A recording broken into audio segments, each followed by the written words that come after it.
Hey guys, it's Alex here. So today we're going to talk about why or why not you should learn more than one language at the same time. So the basic answer we could give right now on whether it's even possible is yeah, it's possible. You can learn more than one language at the same time. It's 100% doable, but not for everybody. Uh, so let's dive into the pros and cons. But first,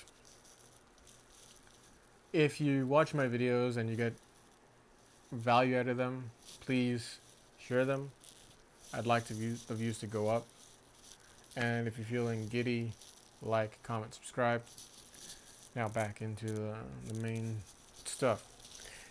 All right, so yeah, we can learn more than one language at the same time. People have done it, polyglots have done it, and people that were not polyglots did it. Uh, so what are the pros and cons? Pros and cons. So let's say we have a monolingual speaker. He speaks Hebrew. Sorry, he speaks English.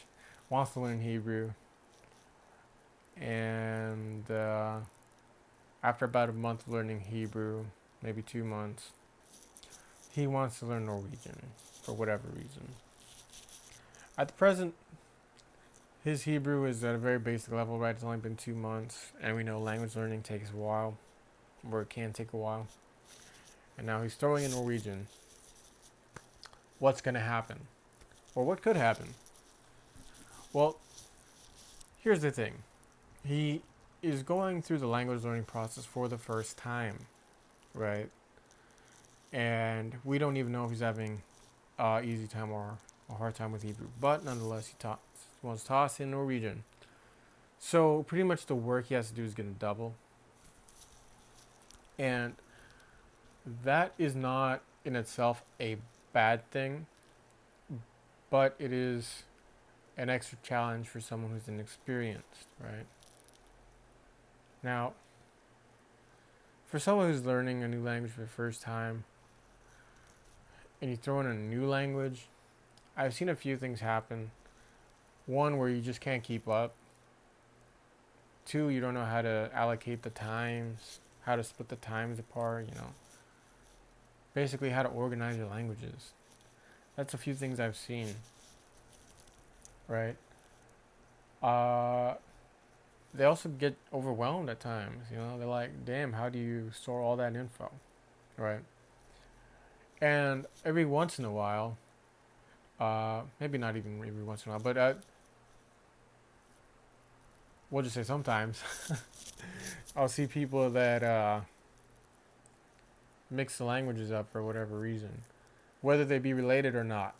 All right, I have heard that it happens more with languages that are related, and I say I have heard because that stuff doesn't really happen to me.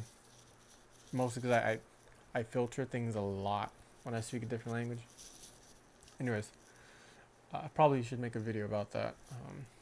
But anyways, so that's one thing. Like they can mix up vocab for whatever reason, or even grammar for whatever reason. And again, it could be because the languages are related, or because they're not related, and it just happens that he's studying or she's studying them at the same time, so it's just getting mixed. So that would be a con, right? Those are all cons. Okay. So sticking with the cons, let me specify the cons a bit more. So, who are the people that this happens to? Let's try to identify that. All right. So when I do this, when I identify the kinds of people, it's going to be a bit of a generalization from what I've seen over the years.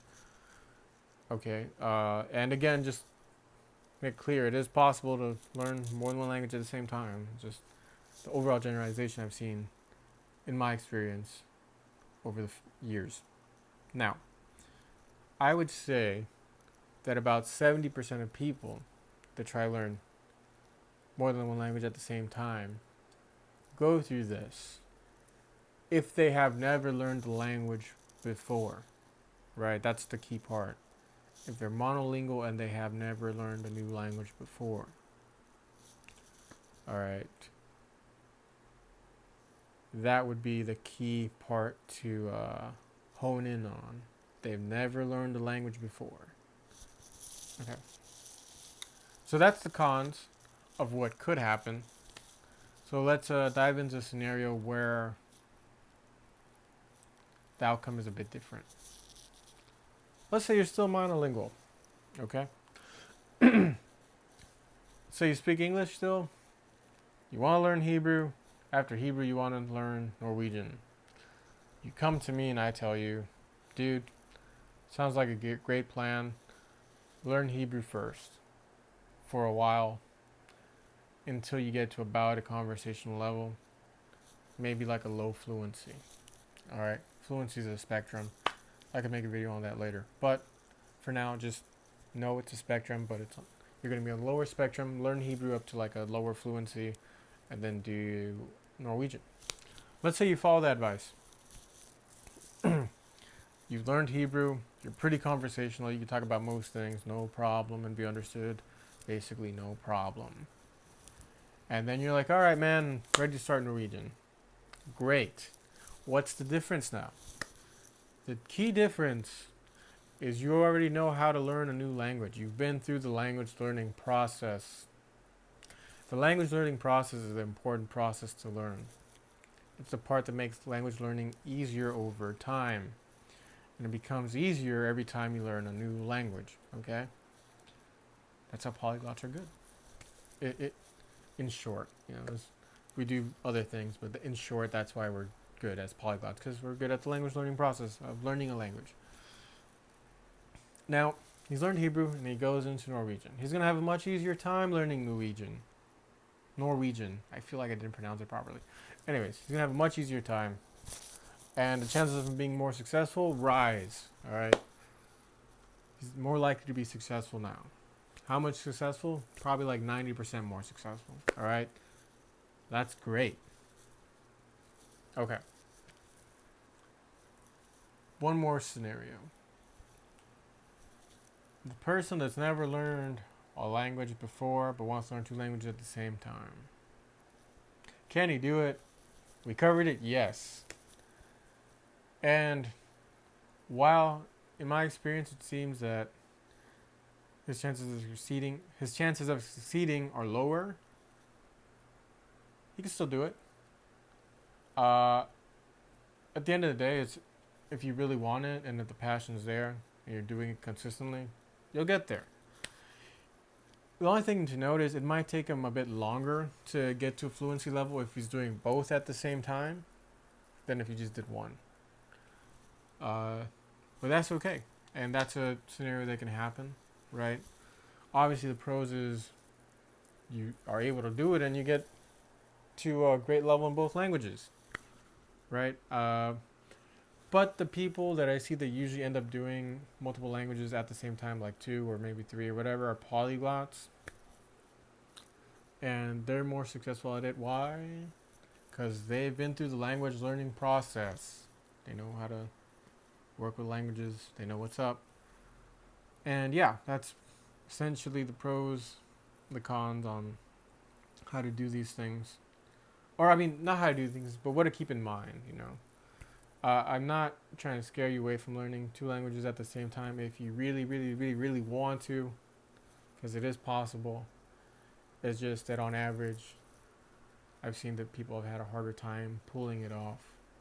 And I just want to make you aware of that, okay? Because I want you to be successful at language learning. I want you to have a good experience. So we break the myth of language learning being very, very hard. It's not very, very hard, but it does take time, and at times it's difficult. So, yeah. Last quick thing I'm going to go over, probably worth a mention since we're on the topic of learning multiple languages at the same time. I have this friend who loves to language hop. He gets language happy. I don't really suggest you guys do this. You're gonna see what it is. 1 month, he's like, I'm gonna learn Quechua. Month 2, he's like, I'm gonna learn Navajo, and he does it.